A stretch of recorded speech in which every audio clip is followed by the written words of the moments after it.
Fala galera, tudo bem com vocês? Aqui é o Wellington. Tô passando aqui para deixar a novel para vocês de Overlord. E se vocês puderem aí dar uma moral, comentar outros tipos de novel que vocês querem que eu traga aí pro canal. E vou deixar aqui mais capítulos de Overlord aqui para vocês também.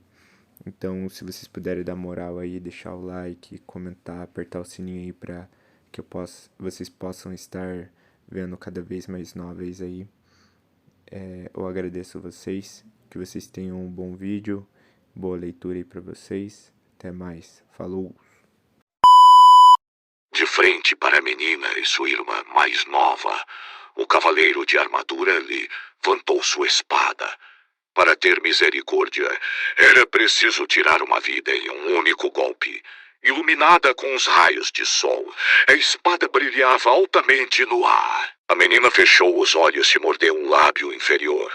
Sua expressão mostrava que nunca desejou esta situação. Ela estava simplesmente aceitando, uma vez que não havia nada que pudesse fazer. Se a menina possuísse um poder de algum tipo, ela o teria usado no homem diante de seus olhos e fugido.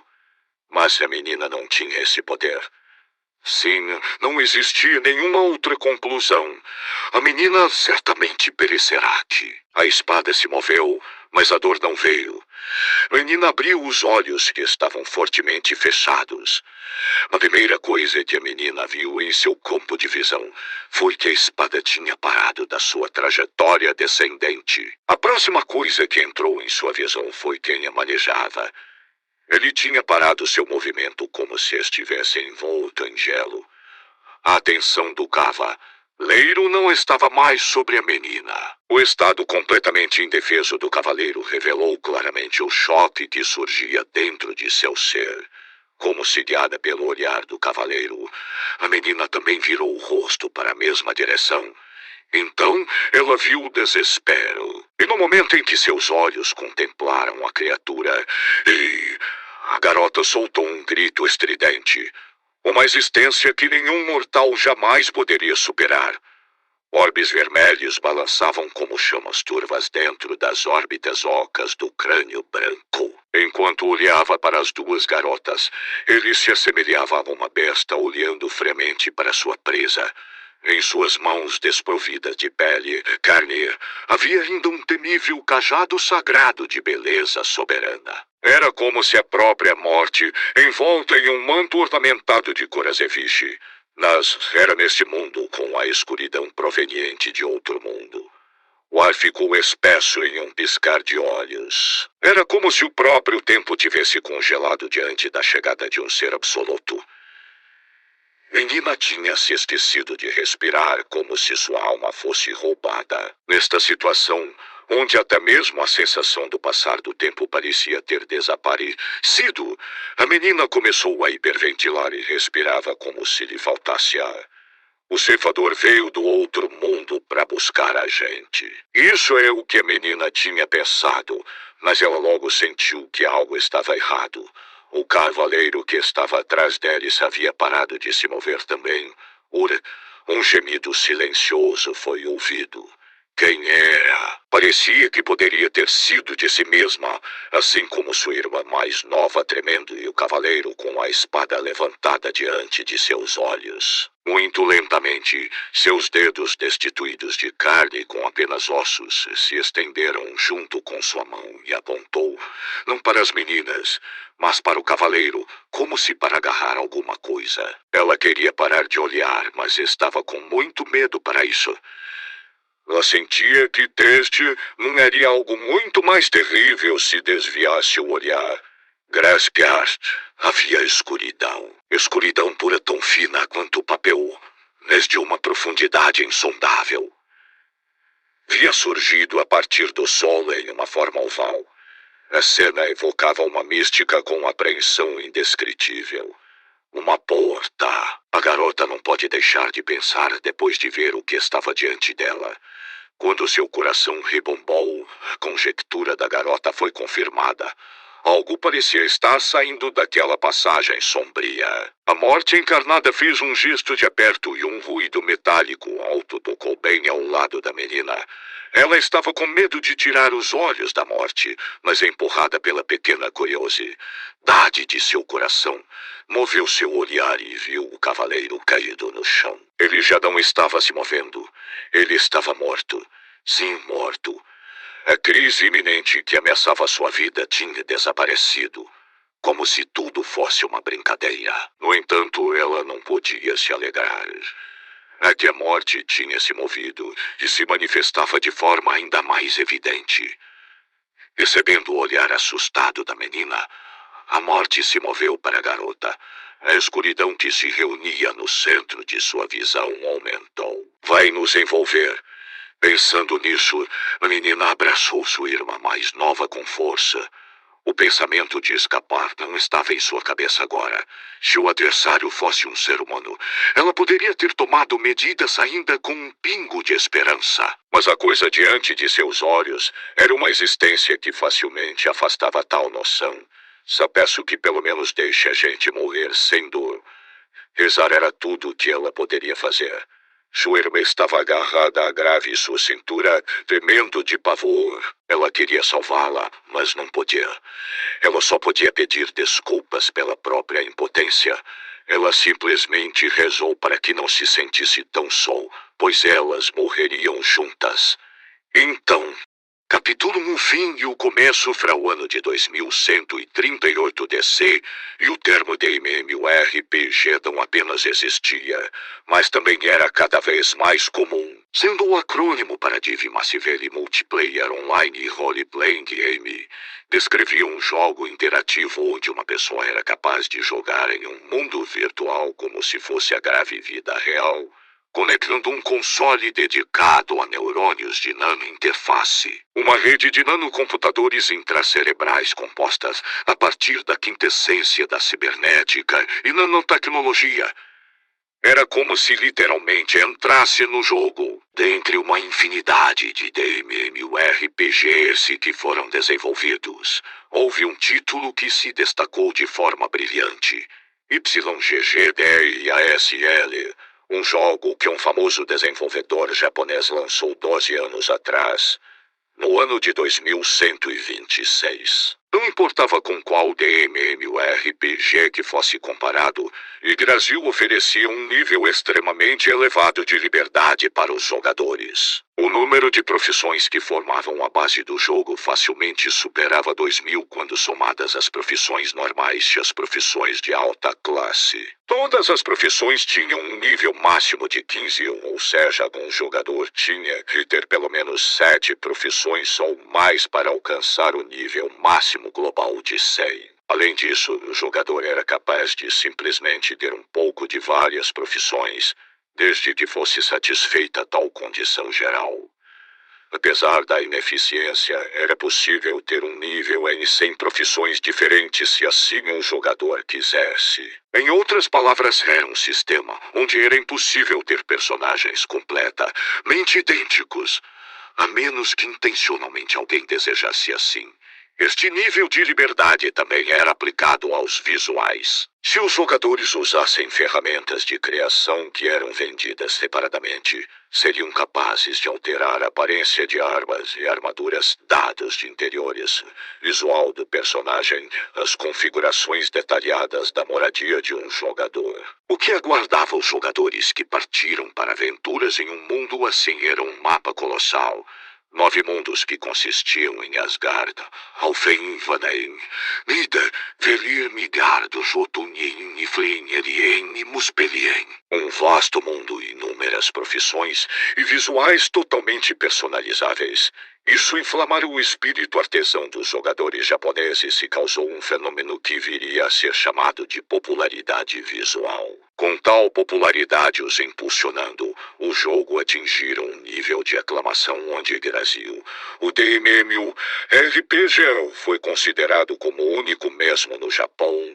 Mas isso era a história de uma geração passada. Uma grande mesa circular com um brilho obsidiano estava no centro do hall da guilda, cercado por 41 assentos luxuosos.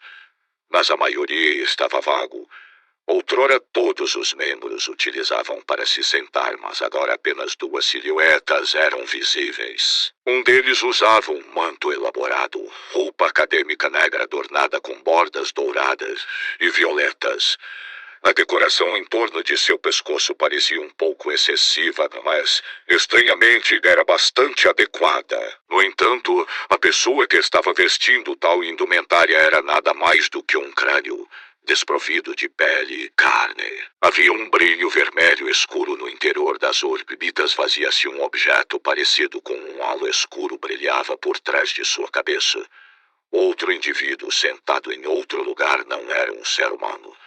Era um pedaço de gosma preta. Sua superfície, uma reminiscência de alcatrão de carvão, ondulava e nunca mantinha uma forma consistente nem mesmo por um segundo. O primeiro era um overlord e era classificado no topo, mesmo entre os Elderelis Egailesilis, Aenesiotil e esse Magecasters que transformaram-se em um dead mortos-vivos na busca do ultimato da magia. O último era um Elderelia Emia Black Bay e Deaosia Eneseiatil, uma raça com poderosas habilidades ácidas que estava perto de ser o mais forte entre os tipos de slimes.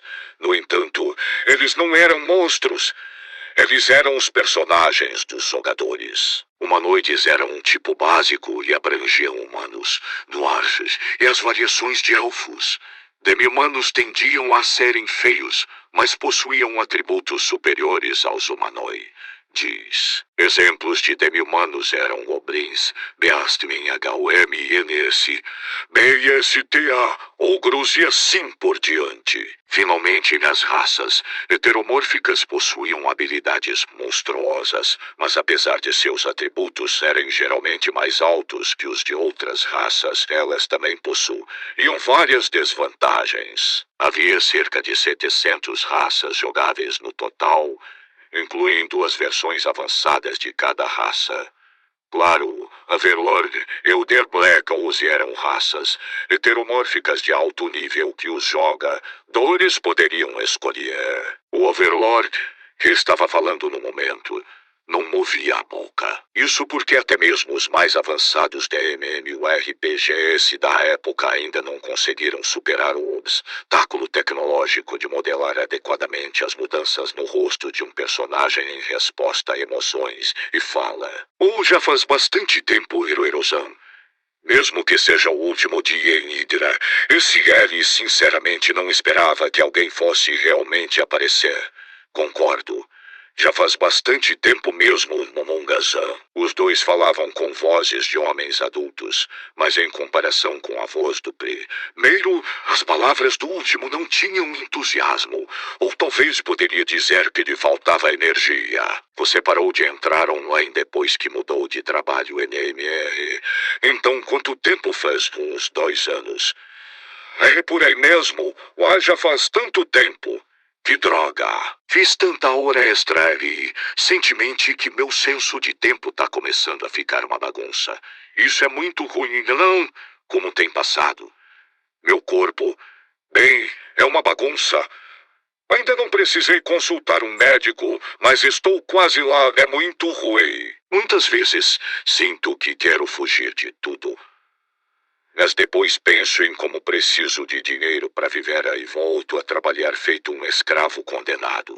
Caramba, o Overlord Momonga abaixou a cabeça em um gesto de não aguento. Isso é terrível. Como se seguisse o comentário de Momonga. Heruero fez um monólogo sombrio, suas palavras atadas a uma realidade inimaginável. Os dois respiraram em alto tom sobre a tolice que encontraram em suas vidas profissionais. Subordinados que não sabiam relatar, comunicar e discutir coisas, planilhas de muda, vão a cada dia. Repreensões de seus superiores por não conhecerem vários KPIs e trabalharem até tarde, até não conseguirem voltar para casa ganhando peso por causa de seus estilos de vida irregulares. Fora a quantidade crescente de remédios que eles precisavam tomar todos os dias.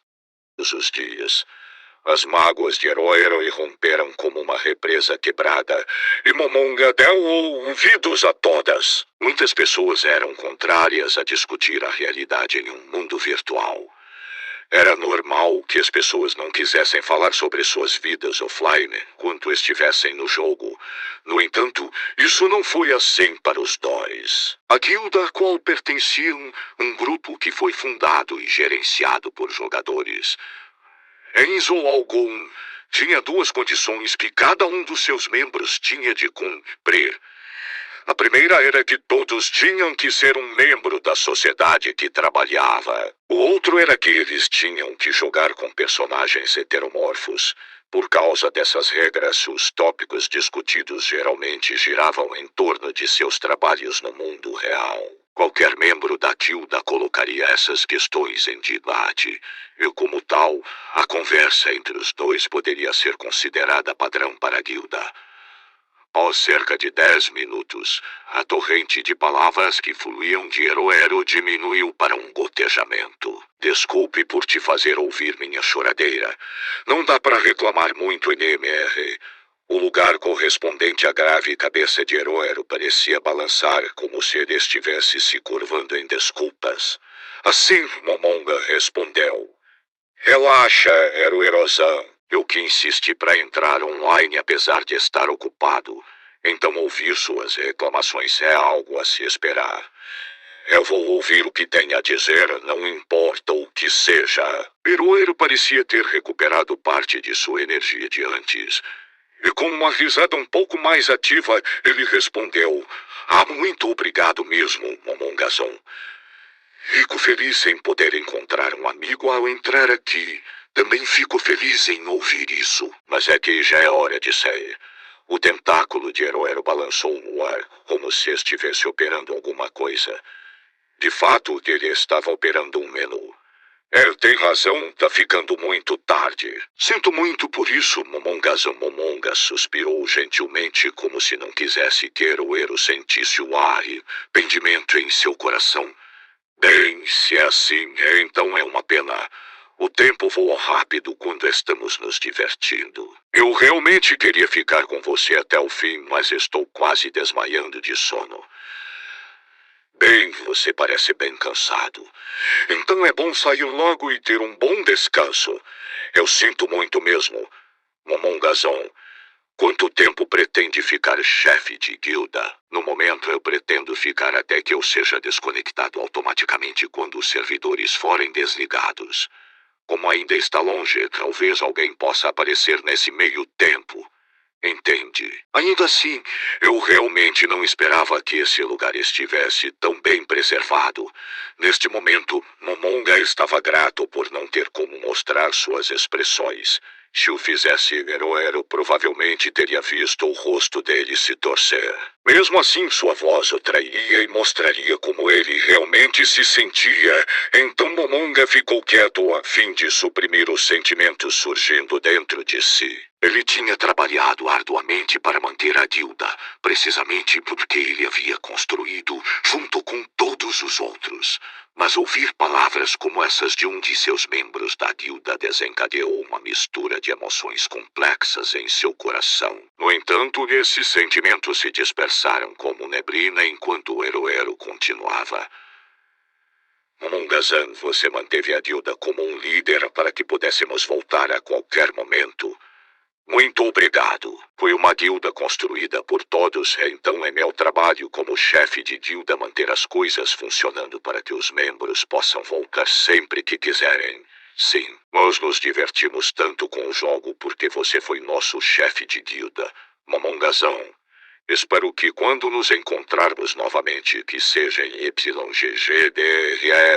L2, eu não ouvi nada sobre um segundo jogo. Mas é como disse, eu ficaria feliz de sair um jogo assim novamente. Espero que sim. Estou com dificuldades para ficar acordado. Acho que vou ser o primeiro a sair. Fico feliz em poder encontrá-lo hoje. Boa noite. Momonga queria dizer alguma coisa, mas ele hesitou por um momento e depois falou. Fiquei muito feliz em encontrá-lo. Boa noite também. Esrilei apareceu perto da cabeça de Heroero. Como os personagens em Hydra, Sil não podiam expressar emoções através de suas expressões faciais. Eles usavam emoticons. Momonga mexeu em sua interface de controle e produziu um Smiley similar. As últimas palavras de Heroero foram ditas: vamos nos encontrar de novo em algum lugar. E assim havia desaparecido o último dos 3 membros da guilda que entraram online hoje à grave noite. O silêncio reinou mais uma vez. Era como se ninguém jamais tivesse estado aqui antes. Nada foi deixado para trás. Momonga olhou para o lugar onde Heroero estava sentado e murmurou as palavras que queria dizer. Hoje é o último dia do jogo. Eu sei que está cansado, mas nós nunca teremos uma chance como essa de novo, porque não ficamos juntos até o final. Claro, não ouvi resposta, porque Heroero já havia retornado à grave realidade. O suspiro de Momonga veio do fundo do seu coração. O final era melhor que não tivesse sido dito. Durante o breve encontro dado o som de sua voz, ele podia dizer o quão cansado Heroero estava. Ainda assim, apesar de seu cansaço, Heroero ainda havia respondido ao e-mail que ele havia enviado e logado no último dia, antes de Brasil ser fechado. Ele deveria ter sido grato o suficiente por isso. Pedir que permanecesse não seria apenas uma questão rude, mas poderia causar-lhe problemas. Momonga olhou para o assento que Heroero ocupava até agora. Então se virou para olhar para os outros 39 assentos. Aqueles eram os lugares onde outrora seus antigos camaradas haviam se sentado. Depois de fazer um círculo ao redor da mesa, Momonga voltou seus olhos para o lugar de Heroero. Vamos nos encontrar de novo em algum lugar. Vamos nos encontrar novamente. Nos veremos de novo. Ele ouvira essas palavras várias vezes antes, mas elas nunca se realizarão. Ninguém jamais retornou a Yggdrasil. Quando e onde nos encontraremos novamente? Os ombros de Momonga balançaram violentamente, e as palavras que ele não podia mais conter explodiram. Vocês estão zombando de mim. Com um grito furioso, ele socou a mesa. Tendo julgado a ação como um ataque, Lucis Tema calculou inúmeras variáveis, tais como danos de mãos vazias e defesa estrutural da mesa, e exibiu seu resultado onde Momonga bateu com um número 0. Esta é a grande tumba de Nazarick. Todos nós a construímos juntos. Como podem desistir deste lugar tão fácil assim? O que se seguiu após sua fúria feroz foi a desolação. Não é isso. Eles não desistiram. Eles simplesmente enfrentaram de frente a escolha entre realidade e fantasia. Não puderam evitar, não houve traições. Deve ter sido uma escolha difícil para eles. Momonga murmurou como se a convencer a si mesmo e se levantou de seu assento. Ele caminhou em direção à grave parede adornada com um cajado. Tendo o caduceu do deus grego Hermes como inspiração, o cajado estava entrelaçado por 7 serpentes. Cada uma das bocas, as serpentes contorcidas seguravam uma gema de uma cor diferente. Sua aparência tinha uma qualidade transparente como cristal e estava emitindo uma luz branca azulada. O cajado de qualidade suprema era uma arma de guilda. Cada guilda pode possuir apenas um item que poderia dizer ser o símbolo da Inzoalgol. Originalmente chefe de guildas, deveriam carregá-los com eles, então porque foi pendurado na parede da sala como uma decoração. Isso foi porque era uma existência que simbolizava a guilda. A destruição de uma arma de guilda implicava na dissolução da guilda. Foi por isso que armas de guilda eram armazenadas em locais seguros na maioria das vezes. E assim suas capacidades poderosas nunca mais veriam a luz do dia. Mesmo uma guilda de destaque como a Inzoalgol não foi exceção. Por essa razão, o cajado nunca foi entregue a Momonga, apesar de ser feito por encomenda para ele.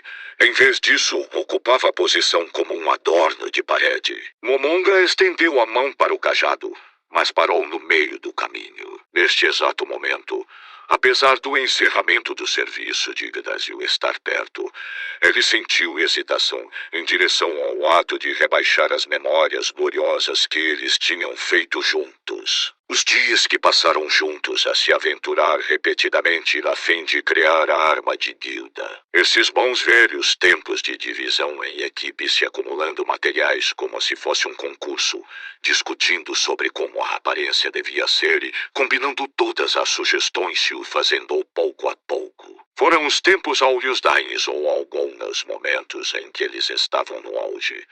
Houve uma pessoa que até forçou seu corpo cansado a aparecer. Houve até mesmo uma pessoa que apareceu depois de ter uma grande briga com sua esposa porque não passou tempo com sua família. Houve também uma pessoa que riu dizendo que tirou férias pagas. Houve momentos que passaram dias inteiros à toa apenas jogando conversa fora e se divertindo. Houve momentos que armaram planos para aventuras e momentos em que iam em busca de tesouros. Também houve momentos que montaram ataques a guildas inimigas, ou mesmo sitiando suas fortalezas. Uma vez eles foram atacados por um inimigo de classe mundial. Um monstro. Um chefão oculto e imensamente poderoso, e a guilda quase foi destruída como resultado. Eles também descobriram muitos recursos até então desconhecidos. Eles também colocaram todos os tipos de monstros em sua base de guilda para eliminar jogadores invasores. Mas agora não havia ninguém. 37 das 41 pessoas tinham ido embora os 3 restantes permanecessem como membros em nome Momonga. Não conseguia se lembrar da última vez que se encontraram, exceto hoje. Momonga abriu o console e acessou os dados oficiais, onde ele procurou o rank da guilda. Em um ponto, eles ficaram na 9ª posição entre pouco mais de 800 guildas, mas agora eles caíram para a 29º. Ainda assim, isso não foi tão ruim em comparação com a 48ª posição quando eles estavam em seu pior momento. A razão pela qual a guilda foi capaz de manter a sua classificação não foi devido às proezas de Momonga, mas graças aos itens deixados para trás por seus velhos camaradas das relíquias do passado. Apesar de ter sido uma guilda em ruínas agora, houve um tempo em que ela brilhou. É a encarnação daqueles momentos. A arma da guilda, o cajado de Ainz ou algo. Momonga não queria trazer a arma preenchida com suas memórias gloriosas para este tempo de ruínas. No entanto, um sentimento contrário ardia dentro dele. Todo esse tempo, Momonga tinha colocado importância na maioria de votos. Embora ele estivesse na posição de um chefe de guilda, o que ele realmente fazia era trabalhar entrando em contato com as pessoas. Foi por isso que, neste momento, com ninguém por perto, o pensamento de querer usar a sua autoridade como chefe de guilda cruzou sua mente pela primeira vez. Esta roupa não tem classe suficiente. Resmungando para si mesmo, Momonga começou a operar seu console para equipar seu avatar com o armamento condizente com sua posição como um chefe de guilda proeminente. Armamentos em Yggdrasil foram classificados de acordo com seu tamanho de dados. Quanto maiores forem os dados, maior o grau da arma. A partir da parte inferior, as classes fizeram Low Class, Middle Class, Class, Top Class, Legacy Class, Relic Class e Legendary Class. Mas agora, Momonga estava armado até os dentes na classe mais alta de todas, Divine Class. Em seus dedos descarnados havia 9 anéis, cada um deles imbuído de poderes Div. Entes. Além disso, o seu colar, luvas, botas, manto e tiara foram todos Divine Class. Se eles tivessem um preço, seria de cair o queixo. Um manto brilhante pendia das ombreiras e uma aura vermelha escura ondulante subia de seus pés. Embora a aura fosse turbulenta e sinistra, não era uma habilidade de Momonga. Ele simplesmente embutiu um efeito desaster aura no manto, já que havia algum espaço sobrando em sua capacidade de dados visuais. Tocá-lo era perfeitamente inofensivo. Numerosos ícones apareciam no canto do campo de visão de Momonga, indicando que suas habilidades aumentaram. Tendo mudado seu equipamento e ele próprio armado da cabeça aos pés, Momonga assentiu com satisfação com o seu equipamento atual condizente com um chefe de guilda. Então ele estendeu a mão e agarrou o cajado de Ainzou ao gol. No momento em que ele pegou o cajado na mão, um vórtice de aura vermelho-sangue foi emitido. Às vezes formava o rosto de um ser humano em agonia que logo desaparecia. Era tão vívido que dava a impressão que pudesse ouvir gritos de agonia provenientes dos rostos. Eles realmente davam valor aos detalhes. O cajado supremo Kelly nunca tinha segurado uma única vez após a sua conclusão. Finalmente caiu nas mãos de seu proprietário original com o fim do serviço online de Brasil à grave frente dele. Verificando os ícones que indicam um aumento dramático nos seus atributos mente dele também sentiu uma ligeira solidão. Devemos ir, símbolo da guilda. Não é isso. Vamos, símbolo da nossa guilda.